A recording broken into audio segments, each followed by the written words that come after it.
Good morning students. In this video we are going to learn the second part of the lesson, Principles of Ecology.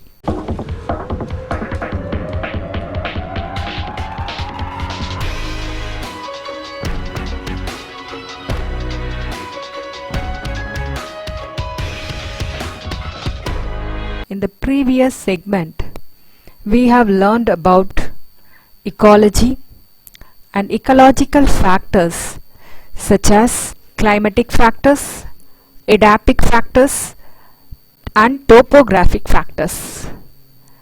Now in this video we are going to learn from the biotic factor, which is the fourth ecological factor, and we are going to learn about ecological adaptations of the plants, dispersal of seeds and fruits.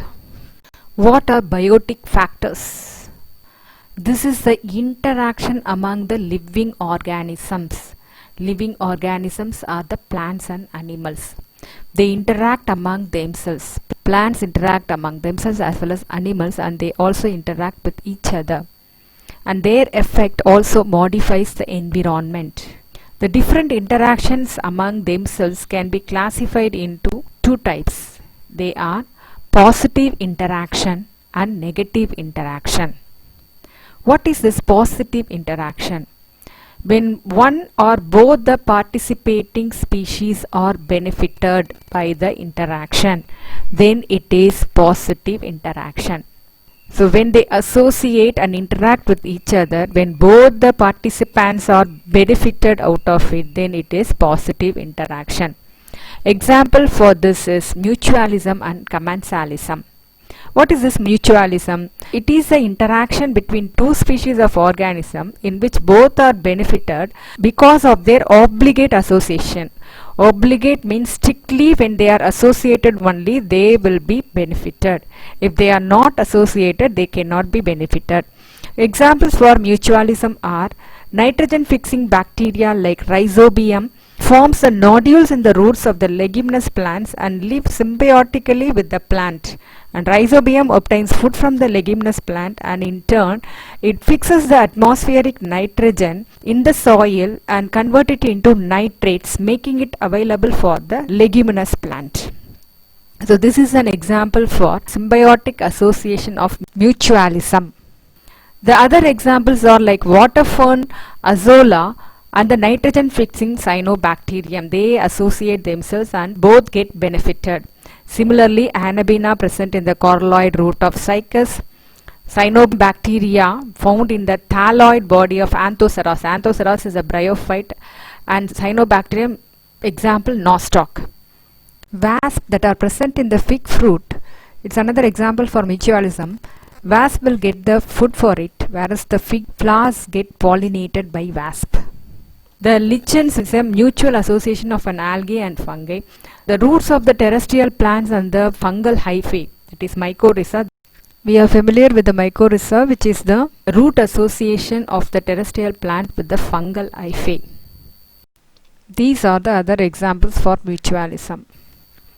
Next we have commensalism. In commensalism, the interaction between two organisms, in this one will be benefited and the other will neither be benefited nor harmed. So only when both are benefited it is mutualism. When one alone benefited, another one, it is neither benefited nor harmed, called as commensalism.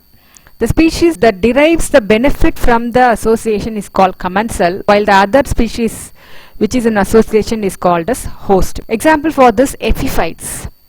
Epiphytes are the plants that grow on the trunk of the trees. They grow without harming them, and they are called as epiphytes. They are commonly found in the tropical rainforest. Example for this is orchid plants. They get the nutrients and water from the atmosphere with the help of the hygroscopic root, in which they contain the spongy tissue which is called velamen tissue. It prepares its own food and it does not depend on the host. They use the host plant only for their support, and they do not harm the host plant in any way, and the host plant do not get any benefit out of it. These are the pictures of the epiphytes. Similarly, many orchids, ferns, lianas, hanging mosses, peperomia, money plant, asnia, they are all examples for epiphytes. Now let us see the negative interaction. So in the negative interaction, out of the interacting species, one of the species will be benefited while the other is harmed. And so it is called negative interaction. Example for this is predation, parasitism, competition and amensalism. What is predation? It is the interaction between the two species, one of which will capture and kills and eat the other organism. And here the species which is killed is called as prey, and species which kills the organism is called as predator. Then predator is benefited while the prey is harmed. Example for this is number of plants like Drosera, Sundew, Nepenthes, Dionia. All of them will consume the insects and other animals for their food as a nitrogen source. They are also called as insectivorous plants. These are the pictures of the insectivorous plant. Nepenthes, Venus flytrap, Sundew and Utricularia. Many herbivores are predators. Cattle, camel, they feed on the tender shoots of the herbs, shrubs and trees. And annuals suffer more than the perennials because they are very short enough for the grazing animals to reach. And nearly 25% of the insects are known for phytophagous. They feed on the plant sap and other parts of the plant. Many defense mechanisms are evolved to avoid their predation by plants. That is, Calotropis produces highly poisonous cardiac glycosides, and tobacco plant produces nicotine, coffee plant produces caffeine, cinchona plant produces quinine, thorns of the bougainvillea, spines of the opuntia, lactus of the cacti, all of them will protect them from the predators. Secondly, parasitism. It is the interaction between two different species in which the smaller partner, which is called parasite, will obtain the food from the larger partner, host or the plant. The parasitic species is benefited while the host is harmed. Based on the host-parasite relationship, the parasitism can be classified into holoparasite and hemiparasite. What is this holoparasite? When the organism depends on the host plant entirely for their nutrition, without which they cannot live. They get their nutrition completely from the host plant, host organism. Then it is called total parasite. Example for this is Cuscuta, which is a total parasite which lives on the host plant Acacia, Duranta and many other plants. Cuscuta also gets a flower-inducing hormone from its host plant only. Balanophora, Orobranchi and Rafflesia are also examples for total parasites found on the higher plants. There are also hemiparasite. Here these organisms will derive only water and minerals from the host, but they will synthesize their own food by the process called photosynthesis. And so they are called as hemiparasites, or they are also otherwise called as partial parasites. Example, Biscum, Santalum, sandalwood. These parasites produces hostorial roots inside the host plant and absorb the nutrient from the vascular tissues of the plant. Thirdly, we have for the negative interaction, competition. In this interaction, the two organisms or the species which are involved are harmed. Both the organisms are harmed. The competition is classified into intraspecific and interspecific. In intraspecific, it is the interaction between the two individuals of the same species. If it is of different species, then it is called interspecific. If it is the same species, the competition is very severe because both the members will have the similar requirement for the food, habitat, pollination, etc. And they will also have similar adaptation to fulfill their needs. In interspecific competition, that is an interaction between the individuals of different species. In case of plants, they compete for the nutrients and the water in the grasslands.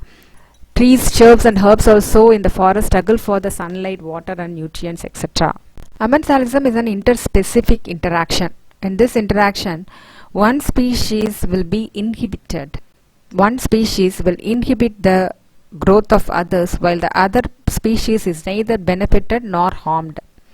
And the inhibition is achieved by the secretion of certain chemicals called as allelopathic substances. And so this amensalism is also called as antibiosis. Example for this is Penicillium notatum that produces penicillin to inhibit the growth of the variety of bacteria like Staphylococcus. And Trichoderma inhibits the growth of the fungus like Aspergillus. The black walnut tree, Juglans nigra, secretes a chemical from its roots that will harm the neighboring plants. It will not allow the plants to grow around them. This substance will inhibit the growth of the seedlings like apple, tomato, alfalfa around it. This is the tabulation for the interaction among the living organisms of the biotic factors. So here they have tabulated the positive interaction and the negative interaction, mutualism and commensalism. And here the negative interaction, under negative interaction we have predation, parasitism, competition and amensalism. In their combination, when one is benefited, plus sign denotes a beneficial organism and minus sign denotes a harmfulness for the organism, and 0 they are neither benefited nor harmed. And effects, how they are benefited or harmed, like that, and examples are given in this table. Now let us study about interspecific interaction or co-evolutionary dynamics. Under this we have three concepts: mimicry, myrmecophily and co-evolution. Mimicry is a phenomenon in which the living organism can modify their structure, appearance and behavior and look like another living organism for their self-defense to increase their chance of living.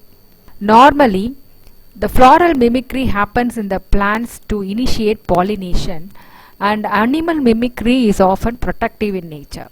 Mimicry happens as a result of sudden heritable mutation, and this becomes a tool for preservation by natural selection.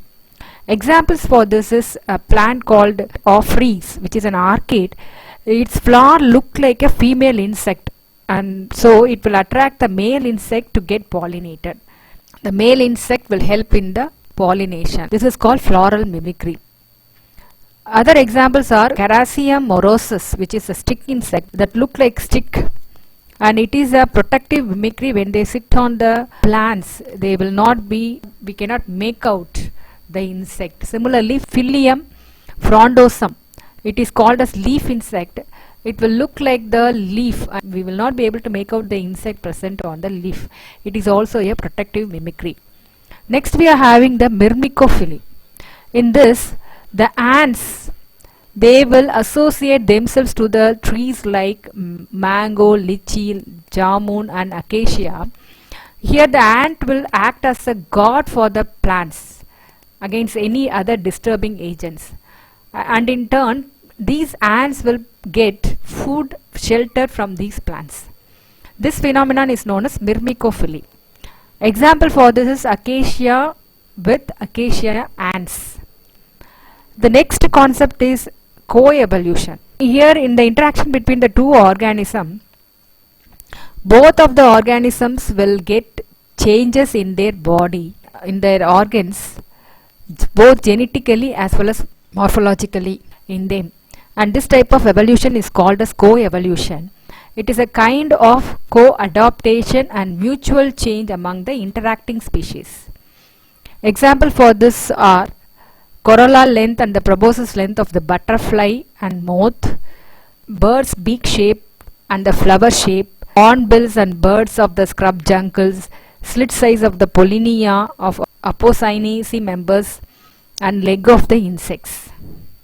Next we are going to learn about ecological adaptations, the modifications in the structure of the organisms that helps them to survive under the prevailing ecological habitat are called as adaptations. Based on the habitat and the corresponding adaptations, plants are classified into hydrophytes, xerophytes, mesophytes, epiphytes and halophytes. First we shall learn about hydrophytes. Hydrophytes are the plants that live in water or wet places, and they are again classified into free floating hydrophytes, rooted floating hydrophytes, submerged floating hydrophytes, rooted submerged hydrophytes and rooted emergent hydrophytes. Free floating hydrophytes are the plants that float freely on the surface of the water. They remain in contact with the water and air but not with the soil. They are not fixed in the soil. Example, Ecornia and Pistia. Rooted floating hydrophytes are the plants that fix their root in the mud, but their leaves and flowers will be floating on the surface of the water. These plants are in contact with the soil, water as well as air. Example, Nilambo, Nymphaea, etc. Submerged floating water plants are the plants that are completely submerged in water. They are not in contact with the soil and air. Example for this is Ceratophyllum and Utricularia. Rooted submerged hydrophytes are the plants that are completely submerged in water, but their roots are fixed in the soil and they are not in contact with the air alone. Example for them is Hydrilla and Vallisneria. Amphibious plants are the rooted emergent hydrophytes, or the plants that are adapted both to the terrestrial as well as the aquatic habitat. The part of the plant will be above the water and part will be under the water, and they are fixed in the soil. Example for this is Sagittaria and Ranunculus. Now let us learn the morphological adaptations of hydrophytes. Morphologically, the roots are adopted. The roots are totally absent in Wolffia. In Salvia it is poorly developed. In Hydrilla it is very well developed. Root caps are replaced by the root pockets in the case of Ecornia. Stem modification. Stem is longer, slender and spongy, flexible and submergent, because since they are in the water, they are flexible, they will move according to the wave of the water. In the free floating plants, the stem will be thick and short and they are stoloniferous. In the rooted floating plants, they form rhizome in the soil. Vegetative propagation takes place through the runners, stolons, stem and root cutting. Leaves are modified in the hydrophytes as ribbon-shaped long leaves in Vallisneria, and they are linear in Potamogeton and dissected in case of Ceratophyllum. The floating leaves of the plants like Nymphaea and Nilambo are large and flat, and they are coated with the waxy layer. They have the waxy layer which will prevent the leaf, makes it waterproof. In emergent forms, the leaves show heterophyly. Heterophyly means two types of leaf. The submerged leaves are dissected and the aerial leaves are entire. Example for this is Ranunculus. Here you can see clearly. So these are the submerged leaves and the emergent leaf. The submerged leaves are dissected whereas the emergent leaves are entire. Now the anatomical adaptations of the hydrophytes. The cuticle is either completely absent, and if they are present they are very thin and poorly developed. There will be single layer of epidermis. The cortex will be very well developed, but it will accommodate air spaces, air chambers, and so they are called as parenchyma. The vascular tissues are poorly developed because there is no need for absorption of the water. In the emergent form of hydrophytes, the vascular elements are present. They are well developed. The mechanical tissues are generally absent. They are present only in some emergent forms, and pith cells are sclerenchymatous in case of hydrophytes. What are the physiological adaptations of hydrophytes? Hydrophytes have the ability to withstand the anaerobic condition. They can also live in the anaerobic condition in the absence of air, and they possess some special aerating organs. Next type of plant is xerophytes that live in the dry and xeric condition. And they are classified into two types based on their habitat. First one, physical dryness and physiological dryness. In physical dryness habitat, the soil will have only very little amount of water because of low rainfall, and so the plants get very less amount of water. Whereas in the physiological dryness, the plants of this habitat, the water is sufficiently present, but the plant is unable to absorb the water due to the absence of the capillary spaces. Example for them is the plants in the acidic and the salty habitat. Based on the adaptive characters, they are again classified into ephemeral, succulent and non-succulent types. Ephemerals are the drought escapers or drought evaders. These plants will complete their life cycle within a short period of time, within single season, and so they can escape from the actual dry season. Example for this is Argemone, Mullugo and Tribulus. The second type is called succulent, and they are otherwise called as drought enduring plants. They can store their water in their plant parts and they can withstand the dry period. These plants will develop some adaptive features to resist the extreme drought condition. Example for this is Opuntia aloe vera. The third type is called non-succulent plants, and these are otherwise called as drought resisting plants. These are the true xerophytes. They can face both the external dryness as well as internal dryness, and they have many adaptive features to resist the dry condition. Example Casuarina nerium and Ziziphus. Now the morphological adaptations of xerophytes. The root system of the xerophytes are very well developed and it is greater than the shoot system. This will help them to reach the water for vast area. The root hair and the root caps are very well developed in the root system.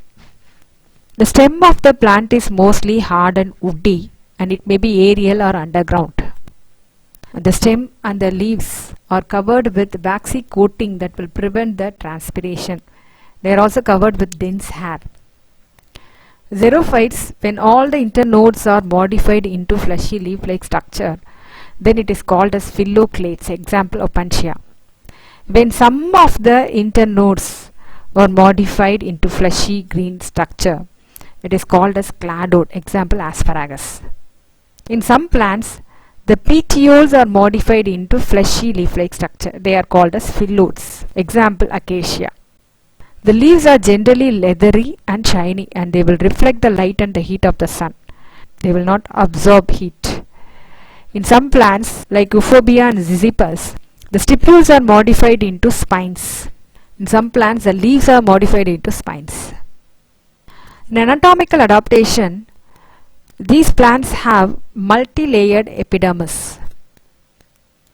They will have thick cuticle to prevent the loss of water during transpiration. Hypodermis is also very well developed with the sclerenchymatous tissue. They have the sunken stomata, and that will be covered by epidermal hairs, and the sunken stomata are present in the sunken pits. They are scotactive type. The stomata will be open during the night time. The vascular bundles are also very well developed so that they can absorb enough amount of water.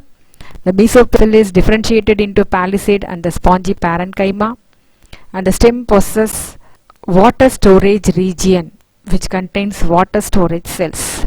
The physiological adaptations of the xerophytes are designed to reduce the transpiration completely, and their life cycle is also completed within short period of time.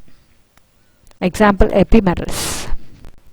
Mesophytes. These are the plants that live in the moderate condition which are not too wet or too dry. They are commonly called as land plants. Example maize and hibiscus. The morphological adaptations, roots are well developed. They have the root caps and root hairs. Stem is aerial and stout, highly branched. They have large and broad leaves. Anatomical adaptations, cuticle is present in the aerial parts, moderately developed. Epidermis is also well developed. Stomata are generally present on both the epidermis. Mesophyll is well differentiated into palisade and the spongy parenchyma. Vascular and the mechanical tissues are fairly developed and well differentiated. Physiological adaptation, all the physiological processes are normal in the mesophytes, but temporary wilting takes place in the room temperature when there is scarcity of water. What are these tropophytes? Tropophytes are the plants that behave like xerophytes during the summer season and behave as mesophytes or hydrophytes during rainy season. Epiphytes. Epiphytes are the plants that grow on other plants which are called as supporting plants. They grow perching the supporting plants. And these supporting plants, they only shelter the epiphytes, but they do not supply water or food. These epiphytes can prepare their own food by photosynthesis, and these are commonly seen in the tropical rainforests. Example orchids, lianas, hanging mosses and money plant. What are the morphological adaptations of the epiphytes? Here the root system is extensively developed. They have two types of roots, the clinging roots and the aerial roots. Clinging roots are helpful for supporting the plants on the object, whereas the aerial roots are helpful for absorbing the moisture from the atmosphere with the help of the spongy tissue which is present in them, and this spongy tissue is called as velamen tissue. The stem of the epiphytes are normally succulent and they develop pseudo bulb or tuber. The leaves are generally less in number. They may be leathery or fleshy. Myrmecophily is commonly seen in the epiphytic vegetation, and this will prevent these plants from the predators. Fruits and seeds are small and they are usually dispersed by wind, insects and birds. What are the anatomical adaptations of epiphytes? They have multi-layered epidermis and they have the velamen tissue which is helpful for absorbing the moisture. There is thick cuticle and the stomata will be sunk, and that will greatly reduce the transpiration in epiphytes. Succulent epiphytes have very well developed parenchymatous cells to store the water. Physiological adaptations, they are adapted to absorb the water by the velamen tissue. What are halophytes? Halophytes are the plants that grow in the soil that has high concentration of salt. Example for this is Rhizophora, Soneraceae and Avicennia. Halophytes are usually seen on the seashores and estuaries where the soil is saline, where the soil is physically wet but physiologically dry. The plants cannot use the salt water directly. They have to filter the salt by their physiological processes. And this vegetation is known as mangrove forest, and the plants are called as mangroves. What are the morphological adaptations? The halophytes, the temperate land halophytes are herbaceous, but the tropical halophytes are bushy. They have the normal roots, stilt roots. In addition to that, they have a special type of root which is called as nematophores. They are negatively geotropic roots. This is an adaptation to get sufficient aeration which is lacking in this soil, and they are called as breathing roots. Example Avicennia. Presence of the thick cuticle on the aerial part is another morphological adaptive feature. Leaves are thick, they are entire, succulent and glossy. But some species are without leaves. That condition is called aphyllous. Vivipary mode of seed germination is seen in the halophytes. That means the seeds will germinate inside the fruit itself when they are attached to the mother plant. This will prevent them from being destroyed by the salty soil. Anatomical adaptive features.